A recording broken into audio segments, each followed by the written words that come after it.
Hare Krishna, Hare Krishna, Krishna Krishna, Hare Hare, Hare Rama, Hare Rama.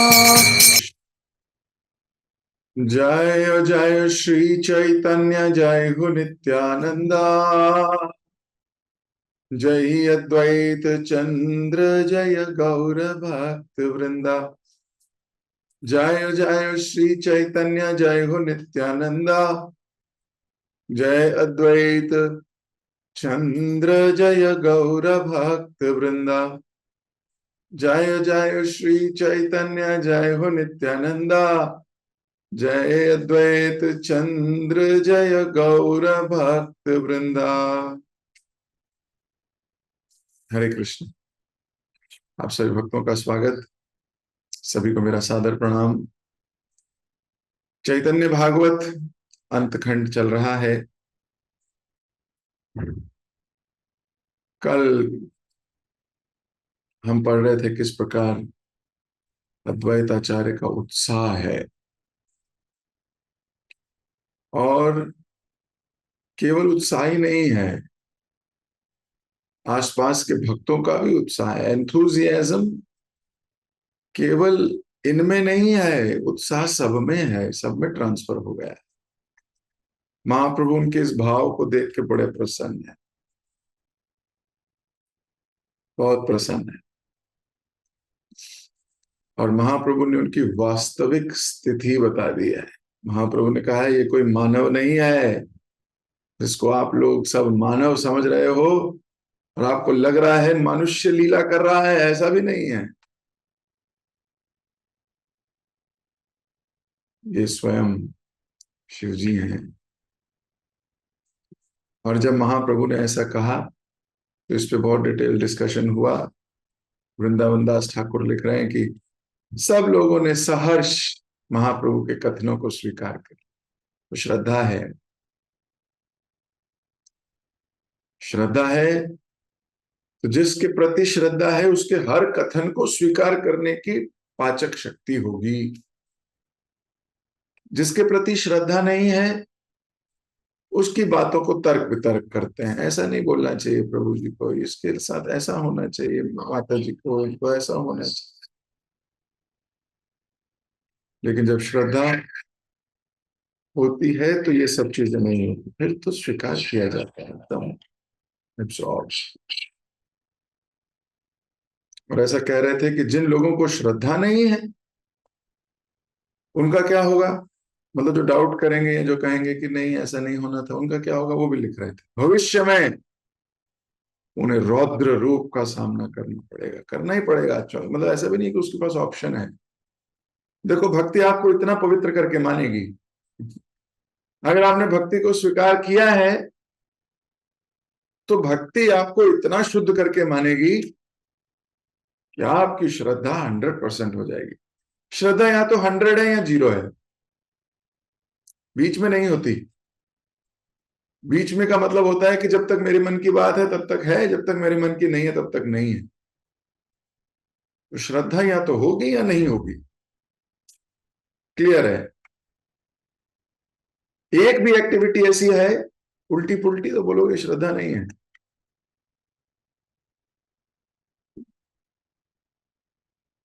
तो यहां लेखक ने, वृंदावन दास ठाकुर जो कि शुद्ध भक्त हैं, चैतन्य चरितामृत में कृष्णदास कविराज गोस्वामी वृंदावन दास ठाकुर को व्यासदेव बताते पड़े। व्यास तो यही है, तो ये भी भगवान से अभिन्न है, साहित्यिक अवतार जिन्होंने लिखा पूरा साहित्य, भगवान से अभिन्न है। और शुद्ध भक्त तो वैसे ही भगवान से अभिन्न होते हैं। तो वृंदावन दास ठाकुर शुद्ध भक्त, यानी स्वयं भगवान भी मान लीजिए इनको, भगवान के हैं। वो स्वयं कह रहे हैं कि भविष्य में सामना करने के लिए रेडी हो जाओ, आप जितना मर्जी बोलो देख लेंगे, ऐसा कुछ नहीं होता, ये सब ऐसा नहीं है, सबको दिखेगा,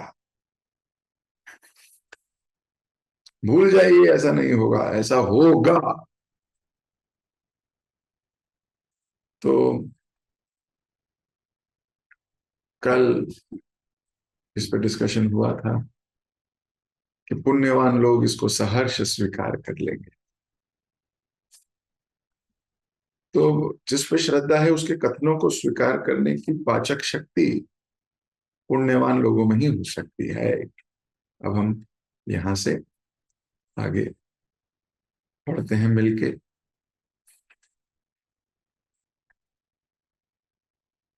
यद्यपि श्री अद्वैत स्वभाव से अत्यंत करुणामय हैं तथा करोड़ों चंद्रमाओं के समान शीतल हैं, फिर भी वे उन लोगों के सम्मुख सर्वभक्षी मृत्यु बनकर प्रकट होते हैं जिन्हें श्री चैतन्य महाप्रभु में श्रद्धा नहीं है। फिर आ गया श्रद्धा। तो यूं तो वो बहुत शीतल हैं, बहुत कोमल हैं, करुणामयी हैं, सब पे करुणा करते हैं अपनी, लेकिन उन लोगों के लिए नहीं जिनकी श्रद्धा नहीं है। तो ये बात तो बड़ी स्वाभाविक है, बड़ी स्वाभाविक। उदाहरण के तौर पे आप अपने पे भी आजमा सकते हो। जिसकी श्रद्धा है आप में, आप उसके प्रति करुणामय होते हो। और जिसकी श्रद्धा नहीं है आप में, जो मानता नहीं है, सुनता नहीं है, आप उसके प्रति करुणा नहीं दिखाते जाते। सच्ची बात। वास्तव में जीव की सबसे बड़ी करुणा तो भक्त की यही है कि वो सबको भक्ति से जोड़ना चाहता है। जो जुड़ गया उसके प्रति अधिक कृपालु है, और जो नहीं जुड़ा उसके प्रति कोई ऐसा भाव नहीं। उसको तो पहले जोड़ने का भाव आता है कि वो जुड़े।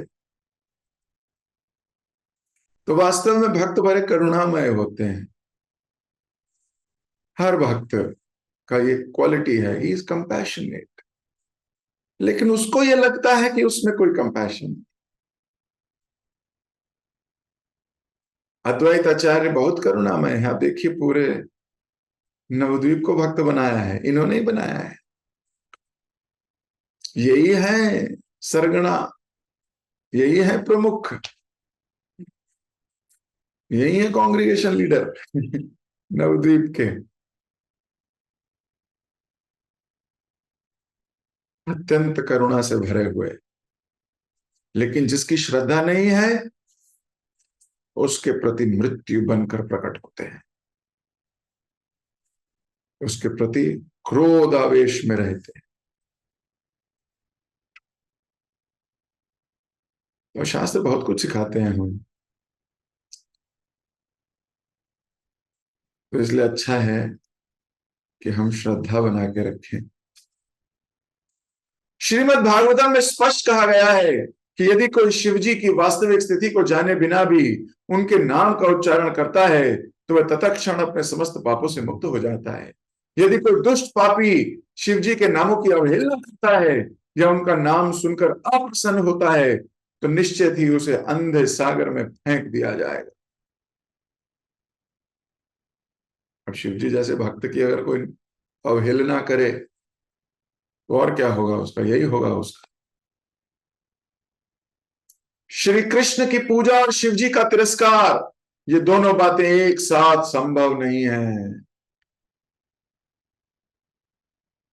शिव जी की अवमानना करके व्यक्ति किस प्रकार भगवत प्रेम विकसित कर सकता है। भगवान शिव श्री कृष्ण को अतिशय प्रिय है, तो अवहेलना नहीं करता कभी भी भक्त। वो तो जैसे ही शिव जी का स्मरण होता है उसको भक्ति का स्मरण होता है, उसको जैसे ही शिव जी का नाम कान में जाता है तुरंत उसको कृष्ण भक्त, और वो भी कैसे, श्रेष्ठतम, उनके लिए आभार, प्रसन्नता, आदर, सम्मान, ये स्वतः ही आने लगते हैं।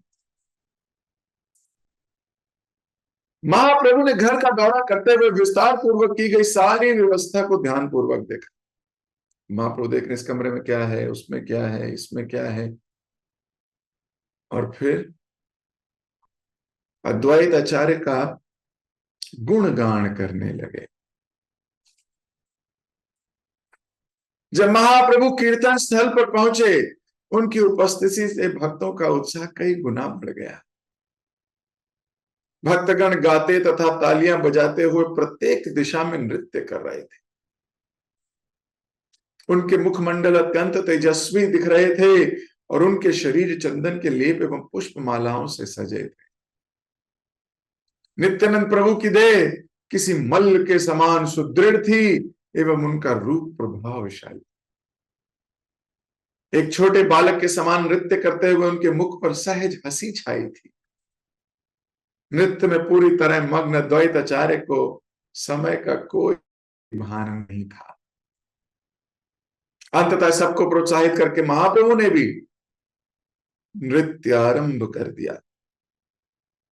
उन्हें मध्य भाग में रखकर सब भक्त उनके चारों ओर घूमते हुए नृत्य करने लगे। पूरा दिन अखंड कीर्तन और नृत्य में बीत गया। अंततः महाप्रभु की अनुमति लेकर अद्वैताचार्य भक्तों के प्रसाद की व्यवस्था करने चले गए। तत्पश्चात महाप्रभु भक्तों के साथ बैठकर प्रसाद सेवा करने लगे। हर बार के समान महाप्रभु को बीच में बिठाकर भक्तगण उनके चारों ओर बैठ गए। माधवेंद्रपुरी के सम्मान में सची माता ने विविध प्रकार के चावल, सब्जियां, मिठाइयों के साथ अनेक अविश्वसनीय व्यंजन बनाए हुए थे। महाप्रभु प्रसाद का स्वादन लेते हुए बीच बीच में माधवेंद्रपुरी का गुणगान करने लगे। भोजन उपरांत महाप्रभु उठे और हाथ मुंह धोकर पुनः बैठ गए। तो यहां लीला का विस्तारित वर्णन हो रहा है कि किस प्रकार महाप्रभु प्रसाद पाने बैठ गए। प्रसाद पाने बैठने से पहले बहुत महत्वपूर्ण कार्य किया है। महाप्रभु हर कमरे में जाके निरीक्षण कर रहे थे। निरीक्षण का मतलब है इंस्पेक्शन। भक्तों की सेवा करते हुए देख के उनका देख रहे थे कैसे खाना बन रहा है, कैसे सफाइयां हो रही हैं, कैसे ऑल्टर सज रहा है, कैसे क्या क्या हो रहा है। निरीक्षण, इंस्पेक्शन कर रहे थे और सबके उत्साह को चख रहे थे आंखों से। और उसके बाद अद्वैत आचार्य का गुणगान करने लगे। हर जगह जाके अद्वैत आचार्य तुम कितने अच्छे हो, कितना अच्छा कार्य कर रहे हो, कितना अच्छा उत्सव मना रहे हो,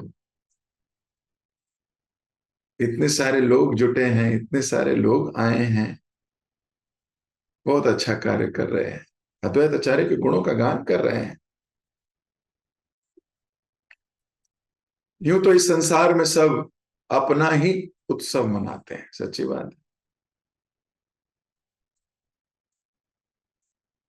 लेकिन भक्तों के उत्सव, इंपॉर्टेंट डेट्स, एकादशी, वामन द्वादशी, नरसिंह चतुर्दशी, राम नवमी, विजयदशमी, ये हैं उत्सव। मिलजुल के उत्सवों में उत्साह भर देना या उत्सवों से उत्साह ले लेना, जब ऐसा भक्त करते हैं तो महाप्रभु गुणगान करते हैं। ऐसे नहीं करते, पहले इंस्पेक्शन करते हैं कौन किसके लिए कर रहा है। सेवा का असली अर्थ है जिसमें अपने लिए कोई भावना, धारणा या उसमें अपना कुछ पाने की इच्छा ना हो, उसे बोलते हैं सेवा। अन्यथा वो सेवा नहीं है। हम लोग तो अपने लिए कुछ कार्य कर रहे होते हैं, उसको भी सेवा ही कह देते हैं क्योंकि रट गया है, चढ़ गया है मुंह पे। ये सेवा नहीं है।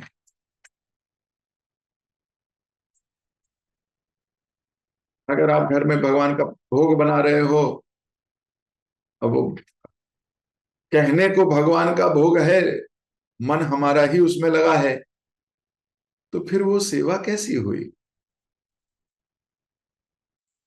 खुद खाना था, नाम लगा दिया ठाकुर जी का। हाँ, कुछ ना करने से बेहतर है, कुछ बेहतर है, लेकिन शुद्ध नहीं है।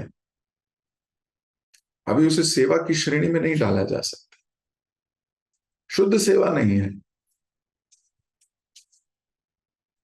केवल ठाकुर जी की प्रसन्नता के लिए बनाया जा रहा है, केवल यह वैष्णवों की प्रसन्नता के लिए बनाया जा रहा है। आप उस कार्य को सेवा कह सकते हो।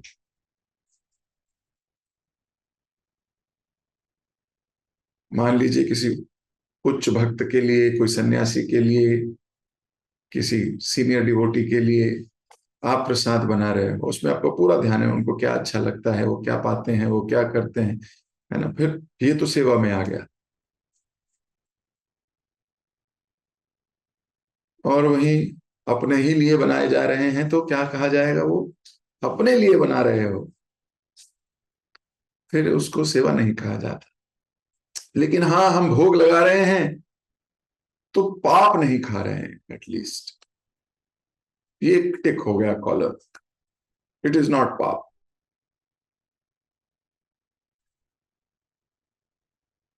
तो जब हम इस कॉन्शियसनेस में आ जाएं कि हम भगवान को भोग लगाने से पहले एक चित्त हो कि हम भगवान के लिए बना रहे हैं, purely, it is only for Krishna's pleasure, then it will become good seva. ये तो मैंने सिर्फ एक उदाहरण दिया, आप इसको अलग अलग जगह लगा सकते हो, जो भी सेवा आपके पास है। श्रृंगार करने की सेवा है भगवान की, माला बनाने की सेवा है भगवान की, प्रचार में हेल्प करने की सेवा है, क्लास सेटअप करने की सेवा है, मंदिर मार्जन की सेवा है, झाड़ू लगाने की सेवा है, बुक डिस्ट्रीब्यूशन करने की सेवा है, प्रसाद वितरण करने की सेवा है, जो भी सेवा है। उसके बाद में अगर आप उसकी वाह वाही चाहते हो तो फिर सेवा नहीं है, फिर तो अपने लिए कर रहे हैं। महाप्रभु निरीक्षण करते हैं, हर कोई व्यक्ति जो लगा हुआ है, महाप्रभु स्वयं देखेंगे आके उसको, इसके मन का भाव क्या है। अच्छा, ये चाहती है कि चार लोगों में इसकी तारीफ हो, ठीक है, तो फिर सेवा कैसी हुई, वो तो बदले में कुछ चाहती है। कोई बदले में धन चाहता है तो कोई बदले में यश चाहता है। बदले में अगर कुछ चाहते हो तो फिर तो बिक गए, बेच रहे हो अपनी सेवाओं को। इसलिए सेवा ऐसी होनी चाहिए जो या तो आज्ञा मिली हो करने के लिए करो, और उसके बाद उसमें फल की इच्छा नहीं करनी चाहिए,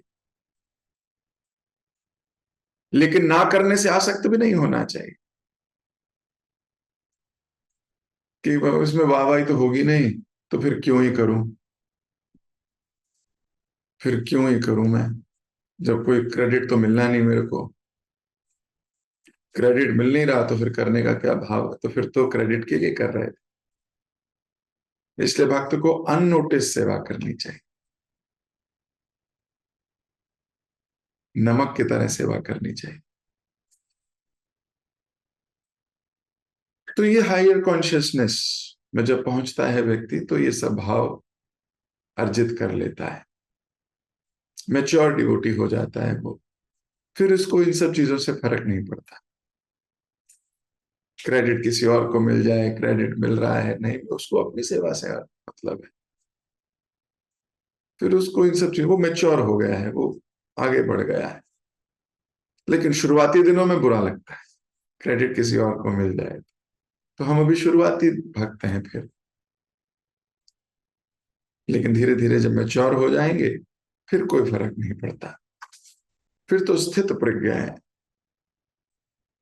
तो महाप्रभु निरीक्षण कर रहे थे और फिर गुणगान किया, देखा इसमें अपना कोई मोटिव नहीं है, स्वार्थ नहीं है द्वैताचार्य का,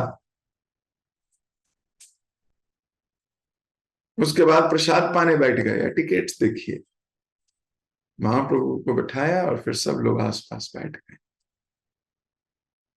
और महाप्रभु बीच बीच में माधवेंद्रपुरी का गुणगान कर रहे हैं, उनकी कथा सुना रहे हैं किस प्रकार माधवेंद्रपुरी ग्रेट हैं। गुणगान करने का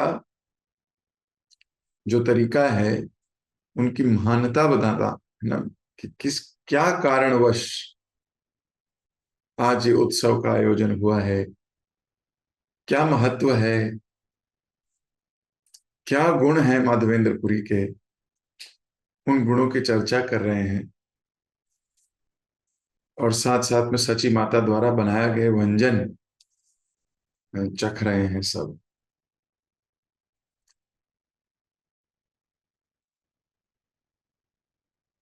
अद्भुत दृश्य है जिनको दिख रहा है। भोजन उपरांत महाप्रभु उठे और हाथ मुंह धोकर पुनः बैठ गए। तब अद्वैत आचार्य ने महाप्रभु के सम्मुख अनेक पुष्प मालाएं एवं चंदन का लेप रखा। सबसे पहले महाप्रभु ने प्रेम पूर्वक नित्यानंद प्रभु और स्वरूप दामोदर को माला पहनाई और चंदन लगाया।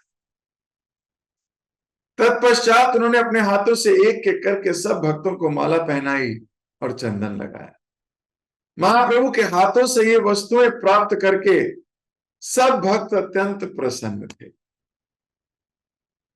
हरिनाम कीर्तन की ऐसी उच्च ध्वनि गूंज रही थी जिसका वर्णन कर पाना संभव नहीं है। अब महाप्रभु के हाथ से कुछ प्रसादी मिल जाए तो फिर बात ही क्या है। भक्त ही उसका मूल्य कर सकते हैं। अहंकारी, घमंडी या संसारी व्यक्तियों को उसका कोई मूल्य नहीं है।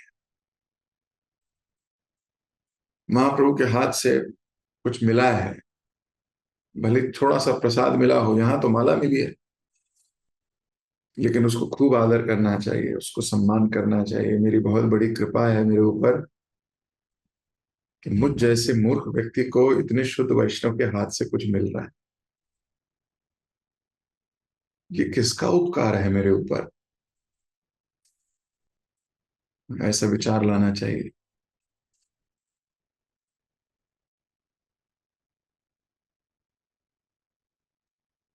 इंद्र को भी भगवान का प्रसाद मिला था उसके गुरु के द्वारा, माला भगवान पे चढ़ी हुई माला मिली थी। उसने बोला मिले, रोज मिलती है, इतनी पहनी देखी नहीं आपने। अब राजा है, राजा जब निकलता होगा कितनी माला पहनाते होंगे। हम आजकल के मंत्रियों को देखो, वो तो राजा भी नहीं है, चलो किसी एक डिपार्टमेंट के मिनिस्टर हैं, उनको वो निकल आए तो कितनी मालाएं पड़ती हैं उनके सर, है ना, गले में 1 2 3 4 पता नहीं कितनी माला पहनते। अब जिसके पास इतनी मालाएं हैं वो उसको एक और माला मिल जाए तो कोई इतना महत्व नहीं है। तो इंद्र ने कहा मेरे तो गले में ऑलरेडी बहुत मालाएं हैं, आप एक और दे रहे हो, लो दे दो। चलो दी उसने अपने हाथी के गले में पहना। अरे तुम भी लो एक माला, कृष्ण। हाथी भी वैसा ही है, जैसा मालिक वैसा हाथी। उसने भी निकाल के जमीन पर गिर दी और चलता हुआ पैर से कुचल के निकल लिया, हो गया। बस इतने में उसकी तबाही शुरू हो गई। केवल इंद्र से ये मूर्खता हुई और इंद्र का पतन शुरू हो गया। इंद्र के बुरे दिन शुरू हो गए। अब ये केवल बात माला पे नहीं है कि नहीं जब कभी माला मिलेगी आदर करेंगे। ये बात आज्ञा पे भी लागू होती है। प्रसादी, कोई भी प्रसादी हो सकता है। कोई माला हो सकती है, तुलसी दल हो सकता है, पुष्प हो सकता है, कोई भगवान का अंग वस्त्र हो सकता है, या वैष्णव की आज्ञा हो सकती है, भगवान की आज्ञा हो सकती है। उसको आपने कितना केयरफुली धारण किया है। तो उसको बड़े प्रेम से धारण करना चाहिए और सोचना चाहिए मेरे जीवन में कितना पुण्य का काम किया होगा जो आज ये हो रहा है मेरे साथ। सारे भक्त प्रसन्न थे और हरि बोल हरि बोल है ना, बिल्कुल गुण भगवान का गुणगान कर रहे थे। इतनी प्रसन्नता थी और ये सब उन्हें स्वतः हो रहा है। स्वतः मतलब automatic, this is an autonomous response of a human body. When it become an autonomous response, it becomes tasty. Reflex action है, इतना गहरा संस्कार में चला गया है कि बिना सोचे निकलेगा, बिना सोचे होगा ना, रिफ्लेक्स एक्शन हो गया है। हम तो अभी धीरे धीरे आर्टिफिशियली कोशिश करते हैं, जोर लगाना पड़ता है, प्रसाद पाते पाते हरि बोल, बहुत मेहनत लगती है? प्रसाद में, प्रसाद पे ध्यान लगाएं, हरि बोल, लेकिन धीरे धीरे स्वतः होने लगता है। वो स्टेज तक पहुंचेंगे धीरे धीरे, लेकिन प्रयास करेंगे तभी पहुंचेंगे। अपने आप नहीं पहुंच पाएंगे, प्रयास करना पड़ेगा। भक्तों का से इंस्पिरेशन लेनी होगी, इंस्पायर होना होगा। और इतनी ऊंची ध्वनि निकल रही है हरिनाम की, they are so much grateful. इतना ग्रेटिट्यूड है उनके हृदय में कि व्यक्त कर रहे हैं हरिनाम लेकर। और ये ग्रेटिट्यूड जब पेश कर रहे हैं, इतनी ध्वनि, तुमिल ध्वनि हो रही है कि वर्णन नहीं किया जा सकता। आप देखिए पुस्तक में कितनी ऊंची ध्वनि है, ये नहीं लिखा जा सकता, ठीक है नहीं? ये तो लेखक के भाव को अंगीकार करके, उसको स्मरण करके उसको जिया जा सकता है। अदरवाइज पढ़ के निकल जाओगे, फीलिंग नहीं आएगी। किस प्रकार वो कह रहे हैं, इतनी तेज ध्वनि है मैं लिख नहीं सकता, कैसे लिखें? अब लिखा है हरि बोल, तो बोल सकते हैं हरि बोल, हरि बोल, हरि बोल, हरि बोल, हरि बोल, हरि बोल। अब देखो ये है तो हरि बोल ही, और उसे कहने के कितने तरीके हैं। तो लेखक के भाव को समझ के इसको एहसास करना, महसूस करना, ये बड़ी इंपॉर्टेंट बात है। इसलिए वृंदावन दास ठाकुर बोल रहे हैं मैं स्वयं लिख नहीं पा रहा, क्योंकि वहां जो एटमॉस्फेयर है उसको लिखित में या शब्द में बयां करना असंभव है किसी जीव के लिए, अनंत शेष के लिए असंभव है। इसलिए केवल महसूस किया जा सकता है कि वहां क्या हुआ होगा। मानवीय बुद्धि, मानवीय शक्ति के परे। इस अध्याय का समापन करते हुए लेखक लिखते हैं, महाप्रभु की इन लीलाओं का वर्णन करना मानवीय बुद्धि एवं शक्ति से परे है। महाप्रभु द्वारा एक दिन में की गई लीलाओं का वर्णन करने के लिए लाखों लाख वर्ष भी कम पड़ जाएंगे। तो जो एक दिन में लीला हुई, उसके लिए 1,00,000 वर्ष चाहिए लिखने के लिए।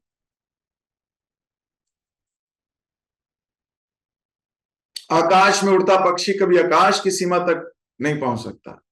इसी प्रकार महाप्रभु की असीमित लीलाओं का संपूर्ण वर्णन करना संभव नहीं। महाप्रभु मुझे जितनी शक्ति देंगे, मैं उनका उतना ही वर्णन कर पाऊंगा।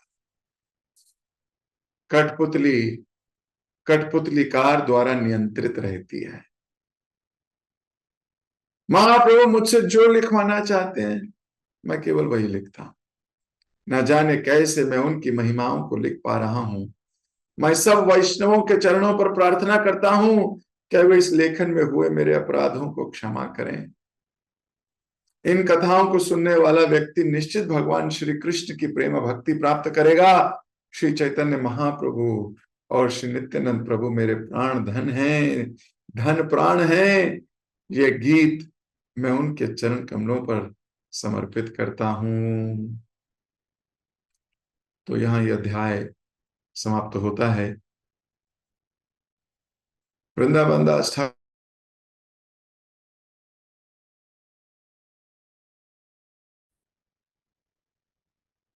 अभी भी वैष्णव के चरणों में क्षमा मांग रहे हैं, कोई गलती हो गई हो। अरे वो जो लिख देते हैं वही धर्म है, वो जो कह देते हैं वही धर्म है, लेकिन फिर भी इतनी विनम्रता, ये साधारण जीव इतना विनम्र हो नहीं सकता। और साथ ही साथ ये गारंटी भी दे देते हैं कि अगर कोई इन्हें श्रद्धा पूर्वक पढ़ता है तो उसको श्री कृष्ण प्रेम 100% मिल जाएगा। अब हमारी श्रद्धाओं की अलग अलग श्रेणियां हैं, किसी में कम है, थोड़ा ज्यादा है, कुछ उस मापदंड से हमें कृष्ण प्रेम मिलेगा। कोमल या दृढ़, कोमल श्रद्धा कभी भी टूट जाएगी। एक आधा कुछ गलत एपिसोड सुनोगे, कोई खबर सुनोगे तो क्या होगा, अरे मेरा तो विश्वास ही टूट गया, मेरा तो विश्वास, अरे तो फिर अटूट कहाँ रहा अगर टूट गया तो। भगवान हम सबकी परीक्षाएं कैसे लेंगे? किसी न किसी कारण जिस पर विश्वास टूटता हुआ दिखाई देता है, तो भी विश्वास बना रहे। चैतन्य चरितामृत में कृष्णदास कविराज गोस्वामी लिखते हैं इस बात को कि हजार कारण हो छोड़ने के, फिर भी जुड़े रहें, उसे बोलते हैं प्रेम। हजार लॉजिकल रीजंस हैं, लेकिन फिर भी नहीं छोड़ते हैं। तो श्रद्धा पूरी होनी चाहिए कृष्ण प्रेम प्राप्त करने के लिए। इस बात पे हम आज की क्लास को विराम दे रहे हैं। बार बार चैतन्य भागवत हमें श्रद्धा प्रेम की ओर मोड़ रही है। हमें इसका एक ग्रंथ का जो सार है वो सारग्रही होना होगा। ये सब चीजें हमें महाप्रभु के प्रति श्रद्धा, महाप्रभु के प्रति प्रेम, कृष्ण के प्रति श्रद्धा, कृष्ण के प्रति प्रेम, वैष्णवों के प्रति श्रद्धा, वैष्णवों के प्रति प्रेम की तरफ अग्रसर कर रही है, एंथुजियाज्म दे रही है,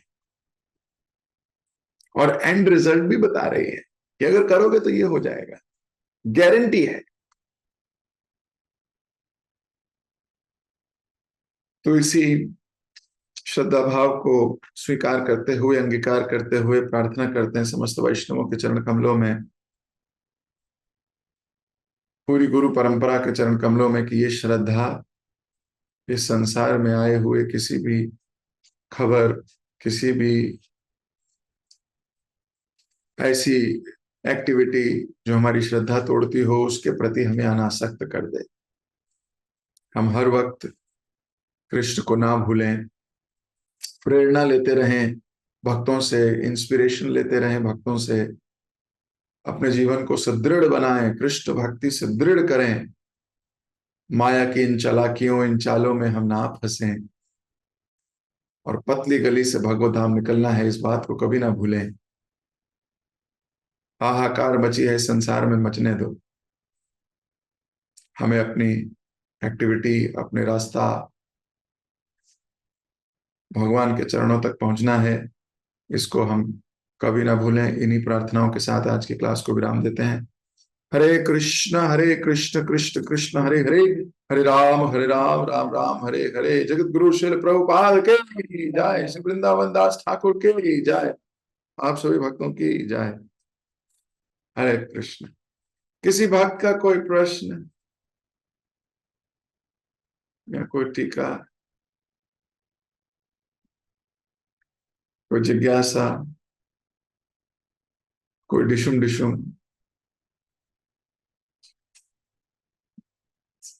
ठीक है, ओके। हरे कृष्णा प्रभु जी, दंडवत प्रणाम।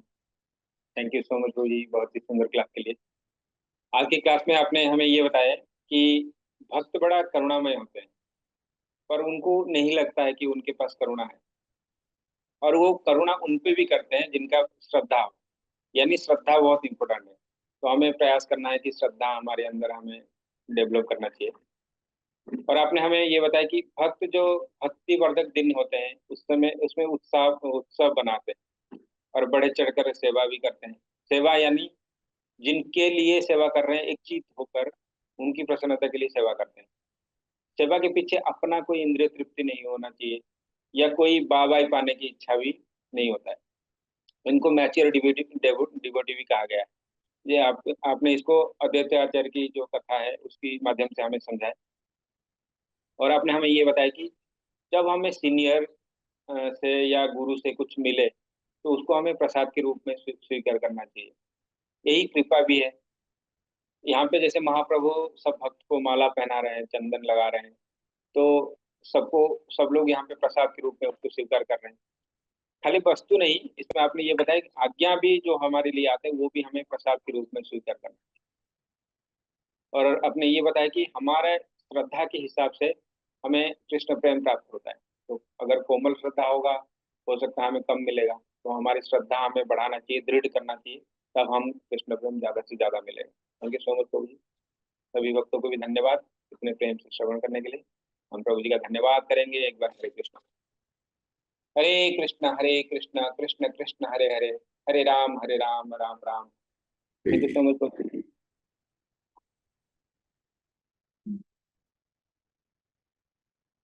हरे कृष्ण।